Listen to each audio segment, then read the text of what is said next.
Kalau di bumi nih antum pamannya safar bawa dompet gitu kan masih tenang lah tuh. Tetapi jangan lagi dompet, jangan lagi kartu ATM, pakaian pun tidak, celana pun tidak, celana dalam pun tidak. Lalu apa yang dibanggakan pada hari kiamat, ikhwan? Itu menunjukkan bahwa Allahu aghniya wa nahnul fuqara. Allah itulah zat yang kaya, kita ini fakir. Karena nggak ada bawa apa-apa. Apa yang mau dibanggakan pada hari kiamat? Dibangkitkan tuh semua akan sama. Baik para raja yang dibangkitkan seperti itu, para menteri yang dibangkitkan seperti itu, orang-orang kaya yang dibangkitkan seperti itu, orang miskin juga sama, semua sama. Tidak ada yang dibanggakan pada hari itu di hadapan Allah Subhanahu wa taala, dan tidak ada yang disombongkan pada hari itu. Ma'asyiral muslimin yang dimuliakan Allah Subhanahu wa taala, ada sebuah hadis yang dikeluarkan Imam Muslim. Nabi SAW mengatakan, yub'atsu kullu abdin ala ma mata alaihi. Manusia akan dibangkitkan pada hari kiamat sesuai dengan kondisi saat dia mati. Walaupun sebagian ulama hadis mengatakan bahwa hadis ini maksudnya dibawa ketika sakaratul maut, bahwa manusia itu saat kematiannya disesuaikan dengan kebiasaan hidupnya, gitu maksudnya. Kalau kebiasaan hidupnya dia baik, insya Allah akan diwafatkan dengan cara husnul khatimah. Kalau kebiasaan hidupnya jahat, bisa saja dia diwafatkan dalam su'ul khatimah. Tapi ada juga yang mengatakan dari kalangan muhaddithin bahwa hadis ini berbicara tentang kebangkitan. Manusia itu akan dibangkitkan sebagaimana saat dia mati.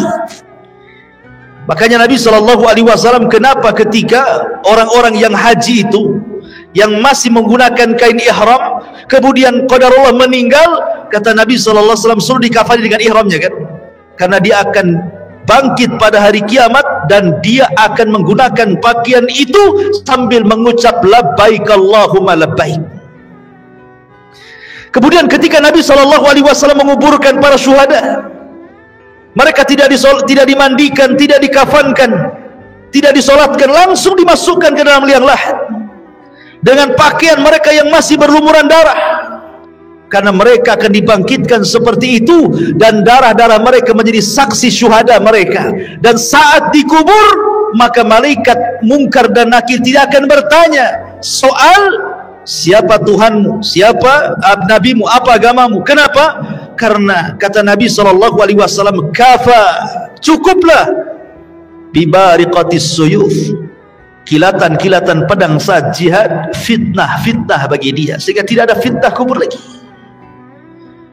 Ma'asyiral muslimin yang dimuliakan Allah Azza wa Jalla, bahkan pada hari kiamat, Abu Sa'id Al-Khudri radhiyallahu anhu mengatakan, nanti pada hari kiamat ada orang-orang yang diseret dengan wajahnya. Subhanallah, kita di bumi berjalan dengan kedua kaki, tapi nanti saat dibangkitkan ada manusia-manusia berjalan kakinya di atas, kemudian wajahnya diseret, wajahnya di bawah, jalan dengan kepalanya. Sahabat bertanya, ya Rasulullah, wahai Rasul, kok ada orang yang seperti itu? Maksudnya kok bisa, bukankah di dunia dia berjalan dengan kakinya? Maka Nabi mengatakan, alaysa alladhi amshahu ala rijlaihi fid dunya qadiran ala an yamshiyahu ala wajhihi yaumal qiyamah. Kata Nabi SAW, bukankah ketika di bumi dia bisa berjalan dengan kedua kakinya? Siapa yang menjadikan dia bisa berjalan seperti itu? Allah. Maka sebagaimana Allah mampu menjalankan manusia di bumi dengan kedua kakinya, maka Allah pun mampu menjalankan dengan wajahnya pada hari kiamat. Dan mereka orang-orang kafir. Bahkan subhanallah, al-jaza min jinsil amal, ikhwan, balasan itu sesuai dengan amalannya. Ada manusia saat dibangkitkan itu kecil, ya. Di tengah manusia yang besar-besar, dia dibangkitkan seperti semut, sehingga dia harus terseok-seok menghindari langkah kaki orang yang lari ke sana kemari. Lihatlah semut kecil kan. Kalau seandainya kita melihat semut kecil kemudian kita jalan, terkadang ada semut yang kita injak. Jadi ada ketika dibangkitkan itu, manusia dibangkitkan seperti seekor semut kecil sekali. Dia harus tersiak-siak ke sana kemari, menghindari injakan-injakan manusia yang lari ke sana kemari. Siapa mereka? Mereka al-mutakabbirun, orang-orang yang sombong. Sebagaimana Nabi SAW bersabda tentang mereka, bahwa orang-orang yang sombong akan diciptakan seperti biji zarah pada hari kiamat. Mereka terseok-seok karena menghindari injakan kaki manusia yang besar itu. Kenapa Allah buat dia kecil? Karena ketika di dunia dia merasa besar. Ya kan, orang sombong itu kan merasa besar ya. Maka Allah buat kecil pada hari kiamat. Ada juga ma'asyiral muslimin yang dimuliakan Allah Azza wa Jalla, ketika dia bangkit, dia kemudian tersiak-siak kayak orang mabok, tidak tahu harus kemana. Dan mereka adalah para pemakan riba. La yakumuna illa kama yakumul ladzi yatakhabbathu asyaitanu minal mas. Pemakan riba itu nanti bangkit pada hari kiamat seperti orang yang kesurupan, yang dimasuki setan ke dalamnya, oyong ke sana kemari. Ada juga, kata Nabi SAW, orang yang dibangkitkan itu buta, padahal di dunia dia melihat, sehingga dia kemudian mengatakan, Rabbi lima hasyartani a'ma wa qad kuntu basira. Rabb, kenapa kau bangkitkan aku dalam kondisi buta? Dulu di dunia aku melihat. Maka Allah Subhanahu wa Ta'ala mengatakan, ya, karena engkau ketika di dunia melupakan ayat-ayatku, sekarang kulupakan kau buat buta, kata Allah Subhanahu wa Ta'ala. Jadi macam-macam orang dibangkitkan itu. Ada yang berteriak-teriak memanggil-manggil Allah Subhanahu wa Ta'ala, ya Rabb, ya Rabb, tapi Allah tidak memandangnya sama sekali. Ada orang-orang yang tidak akan pernah dipandang pada hari kiamat, bahkan tidak akan diberikan rahmat, bahkan sudah disediakan azab yang pedih. Subhanallah ya kawan. Kalau sampai kita tidak dipandang oleh Allah Subhanahu wa Ta'ala, berarti kita akan merasakan peritnya neraka jahanam. Siapa mereka? Kata Nabi SAW, salasatun la yukallimuhumullahu yawmal qiyamah wa la yuzakkihim wa la yanzuru ilaihim wa lahum adzabun alim. 3 orang tidak akan diajak bicara pada hari kiamat, tidak akan disucikan, tidak akan dilihat, bahkan azab sudah menunggu mereka. Pertama, syekhul zani, sudah tua tapi suka berzina, menunjukkan akhlaknya buruk. Kemudian yang kedua, malikun kadzab, raja pendusta, penguasa para pendusta, mendustakan rakyatnya. Wa'ilun mustakbir, sudah miskin sombong pula dia. Kemudian juga Rasul mengatakan, salasatun la yukallimuhumullahu yawmal qiyamah. Ada juga orang-orang yang tidak akan diajak bicara oleh Allah Subhanahu wa Ta'ala, tidak akan disucikan, tidak akan dilihat. Bagi mereka azab yang pedih. Al-musbil, orang yang melembrehkan pakaiannya di bawah mata kaki. Al-mannan, orang yang suka mengadu domba ke sana kemari. Al-munfik sil'atahu bil halifil kadib, seorang pedagang untuk melariskan dagangannya berdusta dengan sumpah kepada Allah Azza wa Jalla. Mereka tidak akan diajak bicara, mereka tidak akan dilihat oleh Allah Subhanahu wa Ta'ala. Termasuk juga rajulun atau rajulan au imra'atun fi duburi, atau seseorang laki-laki yang melakukan homoseksual, tidak akan diajak bicara, tidak akan disucikan, tidak akan dilihat oleh Allah. Atau seorang laki-laki yang berhubungan lewat dubur istrinya, tidak akan diajak bicara, tidak akan disucikan, bahkan tidak akan dilihat oleh Allah Subhanahu wa Ta'ala. Termasuk juga imra'atun la tashkuru li zawjiha, istri yang tidak pernah bersyukur kepada suaminya. Istri yang tidak pernah bersyukur kepada suaminya, apabila suaminya mendatangkan banyak kebaikan, hanya satu kesalahan dia mengatakan engkau tidak pernah berbuat baik. bersyukur kepada suaminya. La yanzurullah ila imra'atin la tashkuru li zawjiha. Allah tidak akan melihat kepada seorang wanita yang tidak pernah syukur kepada suaminya. Jadi ada orang-orang yang tidak akan dilihat Allah. Dia panggil-panggil ya Rabb, ya Rabb. Allah tidak peduli dengan orang itu. Bahaya ikhwan kalau sampai tidak dilihat oleh Allah Subhanahu wa taala. Lah ketika itu ma'asyiral muslimin, maka Allah Subhanahu wa taala mulai pisah-pisahkan manusia itu. Awalnya kan berkumpul tuh, jadi satu. Sejak zaman Adam sampai yang terakhir mati terkena trompet sangkakala Israfil. Dibangkitkan semuanya. Di situ masih kumpul para nabi, para syuhada, para siddiqin, para salihin, orang awamnya, dari mulai zaman Adam sampai yang terakhir masih satu di padang mahsyar itu. Baru Allah pisah-pisahkan di situ. Apa kata Allah Subhanahu wa taala? Kata Allah Subhanahu wa taala, "Hei, siapa yang di antara kalian ketika di dunia menjadi para pemimpin yang adil, keluar kalian. Kemari. Berdirilah di bawah arsy Allah Subhanahu wa taala, kalian mendapatkan naungan." Kemudian dia panggil lagi, "Hei orang-orang yang ketika di dunia hatinya terikat dengan masjid, kemari keluar dari situ. Di sini kalian mendapatkan naungan dari arsy Allah Subhanahu wa taala." Kemudian dipanggil lagi, "Hai orang-orang yang ketika di dunia suka berinfak sampai tangan kirinya tidak tahu diinfakkan tangan kanannya, sedekahus sir. Kemari keluar. Kamu harus bergabung di sini. Kau mendapatkan naungan arsy Allah Subhanahu wa taala." Kemudian juga dipanggil yang lainnya, "Wahai anak muda yang ketika di dunia menjaga kehormatannya, tidak mau berzina karena takut kepada Allah, keluar, gabung di sana. Di sana kau mendapatkan naungan arsy Allah Subhanahu wa taala." Termasuk kalian yang saling mencinta karena Allah, membenci karena Allah, keluar, gabunglah kau di situ. Itulah yang disabdakan Nabi sallallahu alaihi wasallam, "Sab'atun yudhilluhumullahu fi dhillihi yauma la dhilla illa dhilluh." 7 orang yang akan mendapatkan naungan di hari yang tidak ada naungan kecuali naungan Allah Subhanahu wa taala. Mereka akan dikeluarkan, ya, akan dikelompokkan sesuai dengan amalan mereka, gitu maksudnya.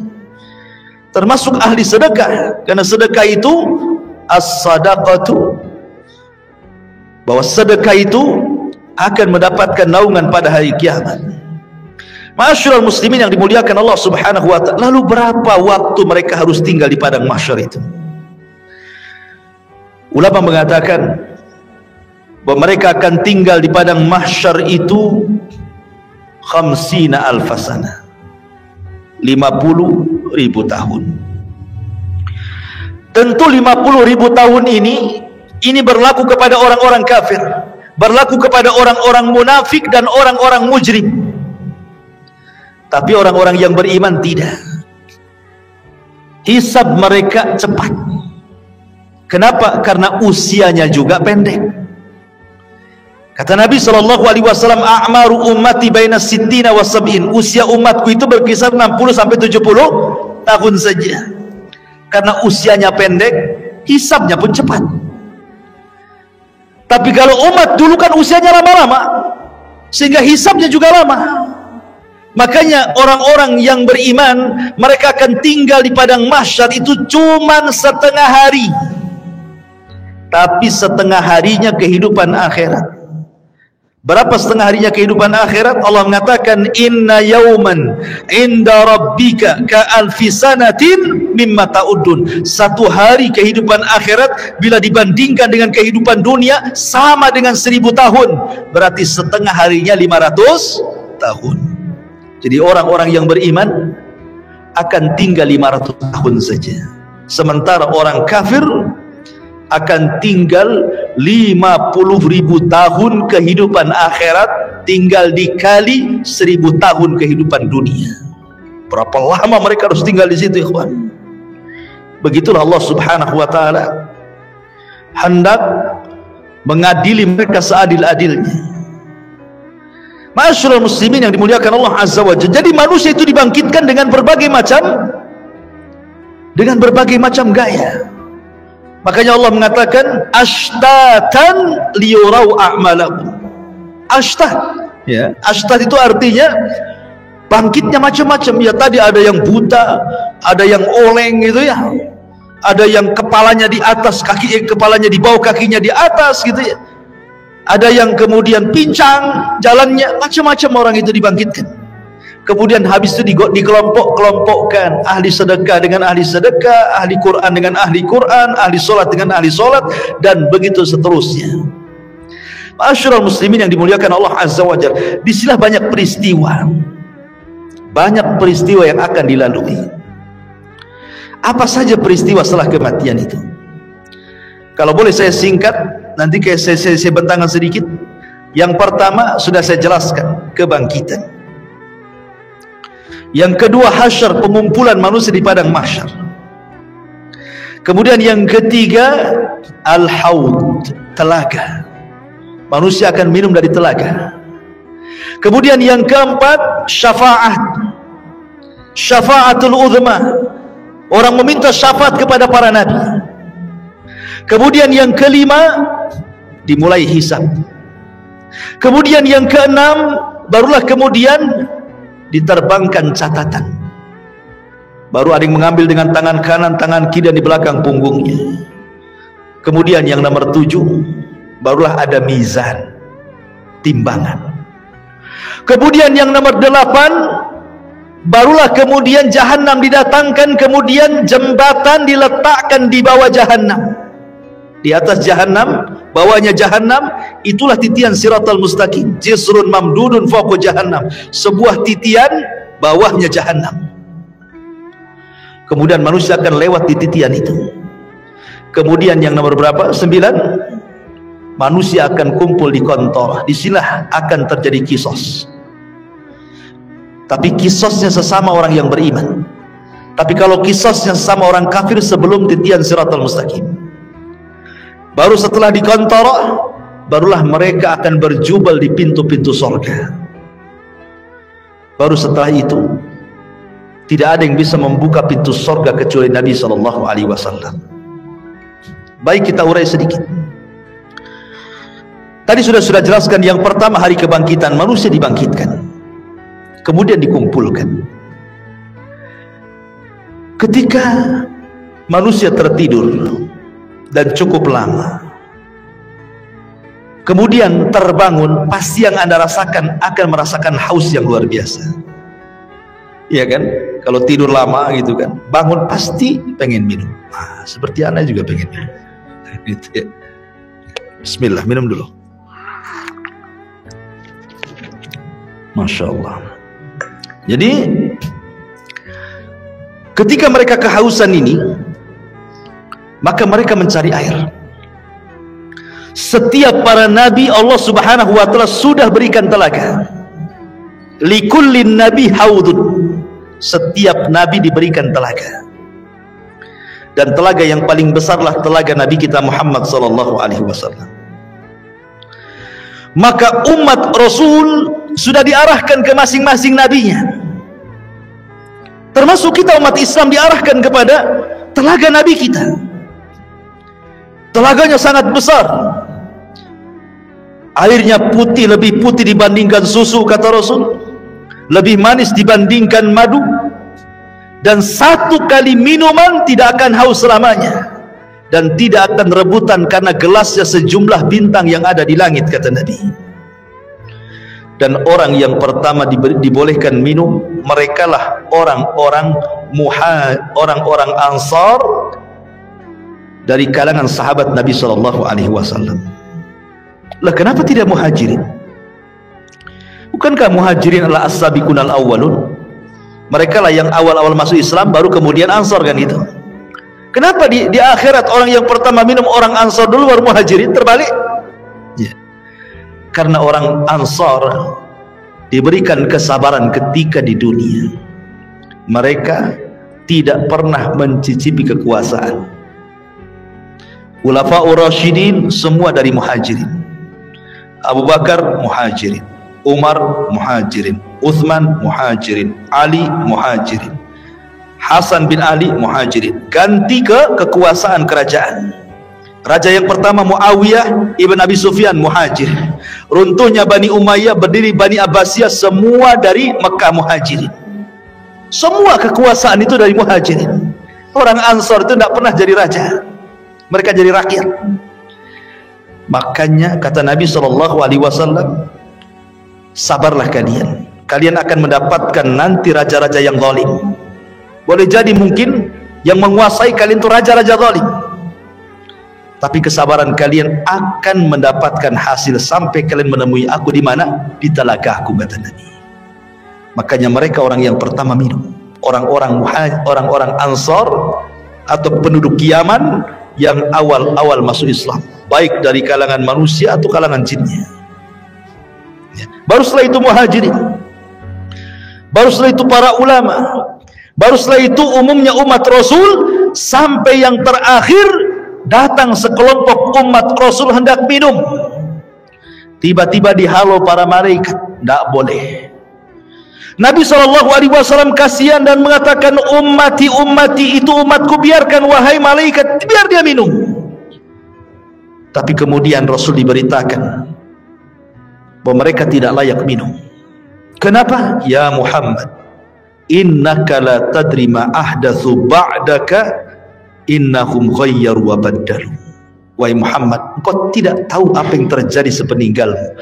Mereka itu sudah merubah ajaran-ajaranmu, mereka itu sudah menjauhi sunnah-sunnahmu, mereka tidak layak minum dari telagamu. Makanya ulama mengatakan orang yang tidak akan minum dari telaga Rasul, pertama orang murtad, tidak akan minum. Yang kedua orang munafik, tidak akan minum. Yang ketiga orang yang mereka selalu menyelisih sunnah Rasul dari kalangan ahli bid'ah. Kemudian yang keempat para murtakib al-kabair, orang-orang yang senantiasa terus melakukan dosa besar. Mereka tidak layak minum dari telaga Nabi SAW. Padahal ikhwan, meminum dari telaga Rasul itulah yang menentukan nasib kita saat di padang mahsyar. Karena ketika matahari didekatkan, kita merasa haus. Sementara Rasul mengatakan siapa yang meminum satu teguk saja dia tidak akan haus selamanya, kan? Artinya bisa meringankan beban saat matahari dekatkan sebenarnya. Baru setelah kemudian mereka minum, ada yang minum, ada yang tidak, kemudian mereka berkumpul lagi di padang mahsyar, dibiarkan oleh Allah Subhanahu wa taala. Dengan matahari didekatkan, kemudian keringat dicucurkan, sampai-sampai keringatnya membanjiri, sampai kalau seandainya ada perahu dijalankan, perahu bisa jalan di keringatnya. Karena ada yang tenggelam selutut, ada yang tenggelam sepusat, ada yang tenggelam sedada, ada yang tenggelam setelinga, ada yang tenggelam betul-betul dengan keringatnya, sesuai dengan amalannya. Ya, ma'asyiral muslimin, ini menakutkan karena kumpulnya mereka saja sudah menakutkan. Kenapa menakutkan? Karena ketika di kuburan saja mereka sudah takut. Kan kalau orang-orang yang beriman masuk kuburan itu dibentangkan surga, ya kan? Ketika dia sanggup menjawab pertanyaan malaikat, siapa Tuhanmu? Allah. Siapa Nabimu Muhammad? Apa agamamu? Islam. Allah akan mengatakan dari langit, an sadaqa abdi, hambaku telah benar. Kalau begitu, bentangkan pintu dari surga, hantarkan makanan, hantarkan minuman, hantarkan pakaian, hembuskan angin dari surga supaya wangi kuburannya, kan itu. Artinya dia bisa melihat surga di kuburan. Tapi orang kafir, munafik dan ahli dosa, ketika dia tidak sanggup menjawab apa kata Allah, sempitkan kuburan sesempit-sempitnya, kan itu. Kemudian bentangkan neraka di hadapannya. Makanya ketika kemudian terjadi hari kiamat, mereka sudah melihat neraka saat di kuburan tuh. Makanya mereka sudah ketakutan luar biasa. Dari situlah akhirnya kemudian ketika Allah biarkan saja di padang mahsyar seperti itu, mulailah orang-orang berakal di antara mereka datang kepada Adam. Ya Adam, anta abul bashar, kau ini bapak manusia. Isfa' lana ila rabbik, mintalah syafaat kepada Rabbmu. Ala tara ila ma nahnu fi, tidakkah kau iba kepada kami, lihat kondisi kami. Tapi Adam mengatakan tidak bisa, karena aku sudah pernah melakukan maksiat sehingga Allah murka, dan kemurkaannya tidak pernah terjadi sebelum dan sesudahnya. Sebaiknya kau kenuh saja, datang kepadamu. Sama juga jawabannya. Kata Nuh, sebaiknya kau datang kepada Ibrahim. Sama pula jawabannya. Tidak bisa juga. Kata Ibrahim, sebaiknya kau datang kepada Nabi Musa. Musa pun sama. Bahkan kata Musa, sebaiknya datang kepada Isa. Jadi antara Adam, Nuh, Ibrahim, Musa, Isa, semua mengatakan nafsi, nafsi, urus diri kalian, katanya. Kata Isa bin Maryam, sebaiknya kalian datang kepada Muhammad sallallahu alaihi wasallam. Maka mereka datang kepada Rasulullah. Baru Nabi SAW tidak menolak permintaannya dan mengatakan ana laha, kan ku coba, kata Rasul. Maka Nabi SAW berangkat sendiri, kemudian mendekati arsy Allah, kemudian sujud di bawah arsy dengan sujud yang sangat lama.